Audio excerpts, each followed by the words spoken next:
사도신경으로 신앙고백 드림으로 새벽예배 시작합니다. 전능하사 천지를 만드신 하나님 아버지를 내가 믿사오며 그 외아들 우리 주 예수 그리스도를 믿사오니 이는 성령으로 잉태하사 동정녀 마리아에게 나시고 본디오 빌라도에게 고난을 받으사 십자가에 못 박혀 죽으시고 장사한 지 사흘 만에 죽은 자 가운데서 다시 살아나시며 하늘에 오르사 전능하신 하나님 우편에 앉아 계시다가 저리로서 산자와 죽은 자를 심판하러 오시리라. 성령을 믿사오며 거룩한 공회와 성도가 서로 교통하는 것과 죄를 사하여 주시는 것과 몸이 다시 사는 것과 영원히 사는 것을 믿사옵나이다. 아멘. 이 시간 우리에게 주시는 하나님의 말씀은 레위기 2장 1절에서 16절 말씀까지입니다. 레위기 2장 1절에서 16절 말씀까지.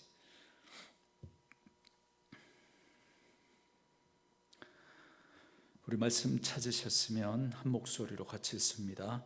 누구든지 소재의 예물을 여호와께 드리려거든 고운 가루로 예물을 삼아 그 위에 기름을 붓고 또 그 위에 유황을 놓아 아론의 자손 제사장들에게로 가져갈 것이요 제사장은 그 고운 가루 한 움큼과 기름과 그 모든 유황을 가져다가 기념물로 제단 위에 불사를 지니 이는 화제라 여호와께 향기로운 냄새니라. 그 소제물에 남은 것은 아론과 그의 자손에게 돌릴지니 이는 여호와의 화제물 중에 지극히 거룩한 것이니라. 네가 화덕에 구운 것으로 소제의 예물을 드리려거든 고운 가루에 기름을 섞어 만든 무교병이나 기름을 바른 무교전병을 드릴 것이요 철판에 붙인 것으로 소재의 예물을 드리려거든 고운 가루에 누룩을 넣지 말고 기름을 섞어 조각으로 나누고 그 위에 기름을 부을지니 이는 소제니라. 네가 냄비의 것으로 소제를 드리려거든 고운 가루와 기름을 섞어 만들지니라. 너는 이것들로 만든 소제물을 여호와께로 가져다가 제사장에게 줄 것이요 제사장은 그것을 제단으로 가져가서 그 소제물 중에서 기념할 것을 가져다가 제단 위에서 불사를 지니 이는 화제라 여호와께 향기로운 냄새니라. 소제물에 남은 것은 아론과 그의 아들들에게 돌릴지니 이는 여호와의 화제물 중에 지극히 거룩한 것이니라. 너희가 여호와께 드리는 모든 소제물에는 누룩을 넣지 말지니 너희가 누룩이나 꿀을 여호와께 화제로 드려 사르지 못할지니라. 처음 익은 것으로는 그것을 여호와께 드릴지나 향기로운 냄새를 위하여는 제단에 올리지 말며 네 모든 소제물에 소금을 치라. 네 하나님의 언약의 소금을 네 소제에 빼지 못할지니 네 모든 예물에 소금을 드릴지니라. 너는 첫 이삭의 소제를 여호와께 드리거든 첫 이삭을 볶아 찌은 것으로 네 소제를 삶되 그 위에 기름을 붓고 그 위에 유황을 더할지니 이는 소제니라. 제사장은 찌은 곡식과 기름을 모든 유황과 함께 기념물로 불사를 지니 이는 여호와께 드리는 화제니라. 아멘. 오늘은 함께 읽으신 레위기 2장 1절에서 16절 말씀을 중심으로 소제라는 제목의 말씀으로 잠시 은혜를 나누겠습니다. 어제는 번제에 관한 말씀을 살펴보았고요. 오늘 본문은 소제에 관한 말씀입니다. 혹시 소제를 작은 제사로 그렇게 오해하시는 분들이 있을지 모르겠는데요. 이 소제에서 소자는 작을 소자를 말하는 게 아니라 희다라는 뜻입니다. 그러니까 밀이나 보리처럼 곡식들은 보통 흰색을 띠기 때문에 곡식으로 드려지는 제사를 소제다 그렇게 말합니다. 그래서 제사는 무조건 짐승을 잡아서 드리는 피가 있는 제사여야 한다라고 하는 그런 주장은 잘못된 것이죠. 그래서 어떤 분들은 창세기 4장에서 가인과 아벨이 드렸던 그 제사에 대해서 왜 하나님은 가인의 제사는 받지 않고 아벨의 제사만 받았는가? 그걸 피가 있는 제사냐 아니냐 그렇게 구분해서 말씀하시는 분들이 있는데 잘못된 해석입니다. 짐승으로 제물을 드릴 수도 있고 오늘 이 소제처럼 곡식으로도 얼마든지 하나님 앞에 제사를 드릴 수 있기 때문에 그렇습니다. 중요한 건 그것을 드리는 자가 누구인가? 그것을 드리는 사람이 어떤 마음으로 드리는가, 이게 중요한 거죠. 소제를 히브리어로 민하라고 하는 단어인데요, 이 단어의 본래 뜻은 선물이라는 뜻입니다. 그래서 소제는 인간이 하나님께 드리는 일종의 감사 선물과도 같은 것이라고 볼 수 있겠습니다. 그래서 오늘 우리에게 굳이 적용하자면 감사의 예물을 가지고 드리는 감사 예배, 이렇게 말할 수 있을 것 같습니다. 그래서 오늘 이제 이 본문에서 소제에 관한 말씀을 살펴볼 텐데요, 대략 3개의 단락으로 나누어져 있습니다. 1절부터 3절까지는 익히지 않은 곡식의 제사에 대한 말씀이고요, 그리고 4절부터 10절까지는 익힌 곡식 제사에 대한 말씀입니다. 그리고 11절부터 16절까지는 소제의 전반적인 관한 규례들을 말씀해 주고 있습니다. 먼저 1절부터 3절까지 말씀해 보면 익히지 않은 곡식으로 드리는 제사를 말씀합니다. 이 말씀처럼 누구든지 소제 예물을 드리고 싶으면 준비된 제물을 제사장에게로 가지고 와야 하고, 그리고 제사장은 그 제물에 가루 한 움큼을 취해서 그 위에 기름을 붓고 또 그 위에 유황을 놓아서 제단 위에 불살라 제사를 드립니다. 그래서 번제와 마찬가지로 이 소제도 화제다, 그렇게 부릅니다. 불태워서 드린다는 거죠. 그래서 여호와께 향기로운 냄새가 되는 제사다 말씀을 합니다. 그러나 번제는 전체를 다 하나님께 불태워 드림으로써 완전한 헌신을 의미한다 말씀을 드렸습니다. 여기에 비해서 소제는 그 중에 일부분, 그러니까 제사장이 한 움큼을 가지고 기념물로 취해서 하나님께 드리고 그 남은 곡식은 아론과 그 자손에게 돌렸습니다. 3절 말씀에 그 소제물에 남은 것은 아론과 그의 자손에게 돌릴지니 이는 여호와의 화제물 중에 지극히 거룩한 것이니라, 그렇게 말하죠. 이렇게 소제물에 남은 것을 제사장에게 돌리는 건 여호와께서 태워드리는 화제물 중에 지극히 거룩한 것이다, 이렇게 말씀을 합니다. 이 말씀을 이해하시려면 우리가 먼저 기념물의 개념에 대한 이해가 필요합니다. 여러분, 히브리 말에 이 기념이라는 말은 기억하다, 그런 뜻이 있습니다. 그러니까 기념물은 기억하도록 하는 것이죠. 그러니까 기념물로 드린다는 건 하나님께서 기억해 주시기를 바라고, 뿐만 아니라 또 한편으로는 내가 이것을 기억하면서 내 모든 소유가 하나님으로부터 왔다라는 걸 기억하는 것입니다. 그래서 기념물을 드린다는 건 단지 일부를 떼어드리는 그런 의미가 아니라 전부를 다 하나님께 드리는 것입니다. 그것으로 하나님을 기억하고 또 내 소유의 모든 것이 하나님으로부터 왔다라는 걸 기억하는 것이죠. 또 한 가지 중요한 건 일부만 기념물로 드리고 나머지는 제사장에게 주었다라는 사실입니다. 그리고 제사장은 기업이 없는 사람들이죠. 하나님이 그들의 기업이기 때문에 하나님은 제사장들을 위한 배려를 이 제사 제도 곳곳에 이렇게 담아 놓으셨습니다. 그래서 오늘 전임 목회자들을 위해서 그 필요들을 교회가 채워주는 그 일이 또 교회로서 또 당연한 또 책무임을 말씀해주고 있는 것입니다. 그런데 문제는 오늘날 목회자들이 물질에 대한 과도한 욕심을 부리고 교회와 성도들에게도 또 과도한 것을 요구하는 그러한 것이 당연한 권리인 것처럼 그렇게 행세하는 것이 문제입니다. 제가 목회자이기 때문에 이런 말씀을 드리기가 민망하지만 주변에 목회자들에게 상처를 받은 그런 분들의 이야기를 들어보면 정말 너무하다 싶은 어떤 그런 일들이 없지 않아 있는 것 같습니다. 교회 예배당을 건축하는데 많은 돈을 요구하기도 하고 남편분이 아프다고 기도를 부탁했는데 남편이 나으려면 전 재산을 바쳐라든 이런 이야기, 심지어 홀로 계시는 할머니가 계신데 재난지원금 받은 것 가지고 목사님 식사 한 끼 대접하겠다고 하니까 굉장히 비싼 음식을 또 그렇게 주문하는 이런 이야기들도 종종 듣기도 하는데 참 부끄러운 모습이긴 하지만 어쨌든 기본적으로 이 소제는 기업이 없는 제사장들을 위한 하나님의 배려가 담겨져 있습니다. 그래서 과도한 게 또 문제이고 욕심을 부리는 게 문제이지만, 그러나 기업이 없는 그런 목회자에게 또 교회가 기본적인 어떤 사례비를 감당하는 건 당연한 책무이고 의무다라는 사실을 또 기억해야 되겠습니다. 그런데 여기서 무엇보다 지극히 거룩한 것이다 라고 하는 이 표현을 우리가 좀 주목해 볼 필요가 있습니다.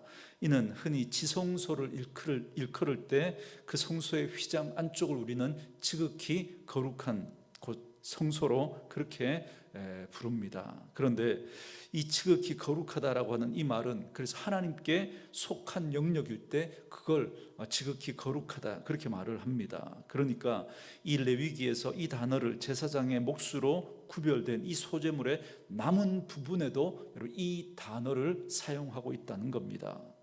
여러분 왜 이 단어를 사용했을까?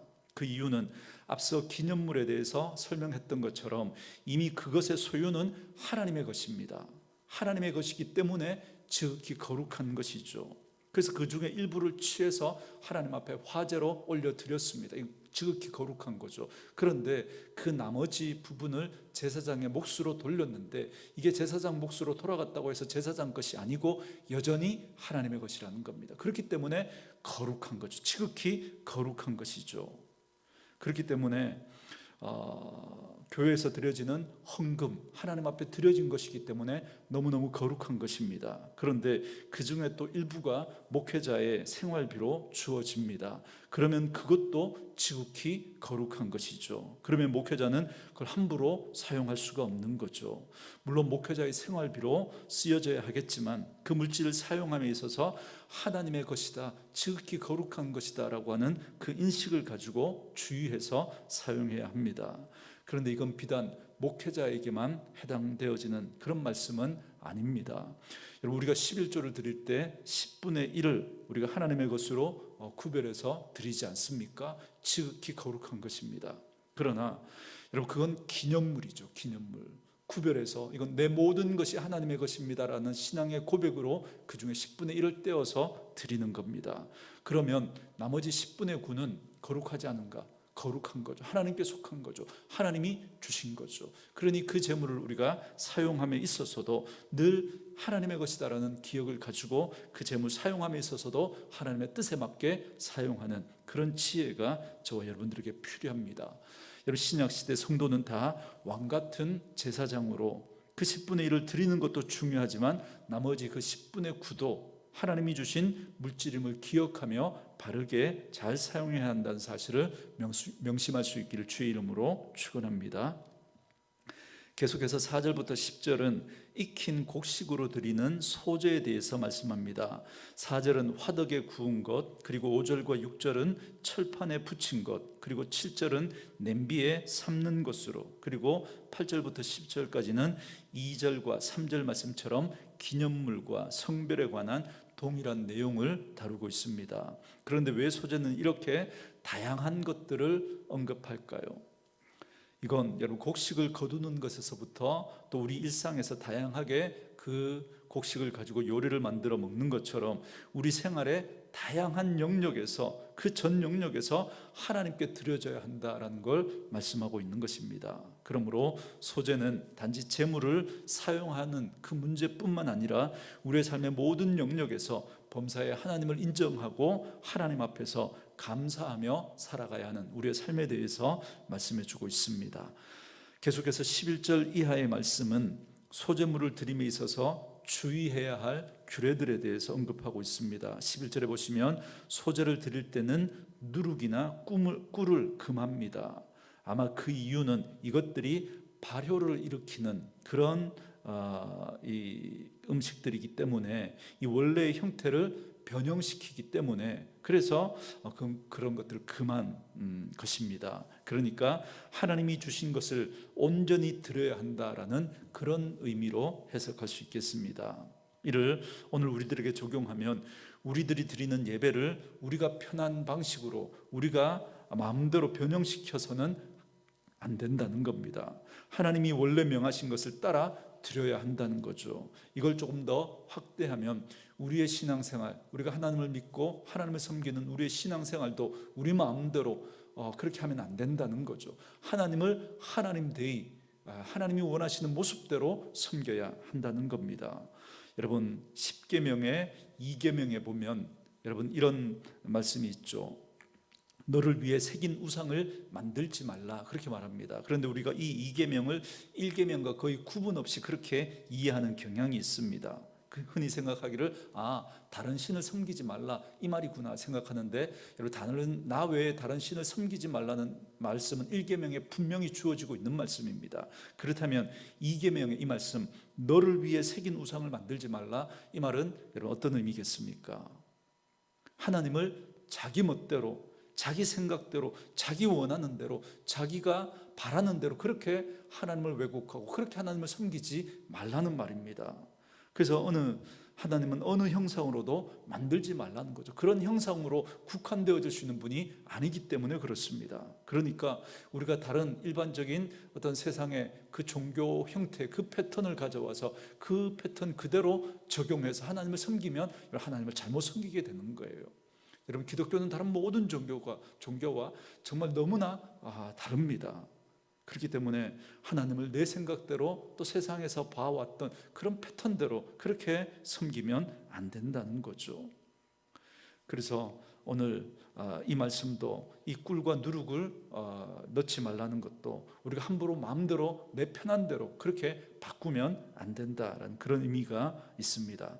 또한 12절에 보면 처음 익은 것으로 드리라 그렇게 말합니다. 여러분 12절 말씀에 처음 익은 것으로 그것을 여호와께 드릴지나 향기로운 냄새를 위하여는 제단에 올리지 말지며 그럽니다. 처음 익은 것을 들이되 제단에 사르지 말라 그렇게 말합니다. 무슨 말이냐면 이 역시 제사장에게 돌려야 할 예물이다라는 걸 말하고 있는 겁니다. 이를 통해서 제사장들도 수확의 기쁨에 참여하게 하신 겁니다. 그리고 또 13절에 보면 소제물에 소금을 치라 그렇게 말씀합니다. 누룩과 꿀은 넣어서 안 되지만 그러나 소금은 넣으라고 합니다. 여러분 소금은 보존과 정화를 의미합니다. 그래서 소금은 하나님의 변하지 않는 언약을 상징합니다. 그렇기 때문에 소제물에 이 소금을 치는 건 하나님과의 언약을 기억하며 정결하고 변함없이 그 언약을 지켜나갈 것을 약속하고 계신 겁니다. 그리고 14절에 첫 이삭은 가장 먼저 추수된 것을 가리킵니다. 그래서 이 첫 이삭은 아직 충분히 여물지 않은 그런 상태이기 때문에 곱게 빻을 수가 없는 상태입니다. 그래서 이것을 기름으로 볶아 굵게 만들고 난 다음에 일종의 로스팅이죠. 이게 로스팅을 하면 곡식이 부풀어지지 않습니까? 그래서 그 로스팅한 걸 굵게 빻아서 소재로 드리도록 했습니다. 그렇다면 왜 굳이 그렇게까지 해서 하나님은 첫 이삭을 그렇게 하나님은 받으시려고 하시는 걸까요? 중요한 건 이 수확의 첫 열매는 하나님의 것이기 때문에 그렇습니다. 사람의 맏아들이나 짐승의 첫 새끼도 다 하나님의 것이다. 하나님 분명히 말씀하지 않습니까? 그래서 여기서 처음 익은 이 첫 이삭은 으뜸의 개념을 포함하고 있습니다. 그러므로 그 처음 소산을 드린다는 것, 가장 좋은 것을 하나님께 드린다라는 그런 의미를 가지고 있습니다. 그래서 그 처음 이삭은 이제 빻을 수 없으니까 로스팅해서 그렇게 해서 굵게 또 그렇게 빻아서 소제로 드렸습니다. 어쨌든 말씀을 정리하면 소제는 한마디로 감사의 제사, 감사의 예배라고 할 수 있습니다. 여러분 시편 50편 23절 말씀처럼 감사로 제사를 드리는 자가 하나님을 영화롭게 한다라고 했습니다. 그러므로 우리는 날마다 감사로 하나님 앞에 예배하는 자가 되어야 합니다. 우리에게 주신 그 모든 것이 내가 열심히 해서 내 노력으로 내 능력으로 얻은 것이 아니라 그 모든 것이 하나님의 은혜이고 하나님이 우리에게 허락하신 것이다라는 걸 우리는 인정하고 그 하나님 앞에 감사하는 마음을 우리는 기본적으로 가지고 있어야 하는 것이죠. 그러므로 오늘 말씀처럼 우리는 우리의 삶의 전 영역에서 하나님께 합당한 감사의 예배를 드릴 수 있어야 합니다. 특별히 누룩과 꿀을 넣지 않는, 변치 않는 그러한 모습으로 또 그리고 소금과 같이 정결하게 언약을 지켜가면서 가장 으뜸되는 최고의 것으로 하나님 앞에 우리의 감사의 마음을 표현해 드릴 수 있어야겠습니다. 그러므로 날마다 감사로 하나님을 예배하심으로 하나님을 영화롭게 하는 그런 복된 삶을 살아갈 수 있는 저와 여러분 되어줄 수 있기를 주님의 이름으로 축원합니다. 오늘 주신 말씀 묵상하시면서 이 찬양 함께 들으시고 우리 기도하는 시간 갖겠습니다.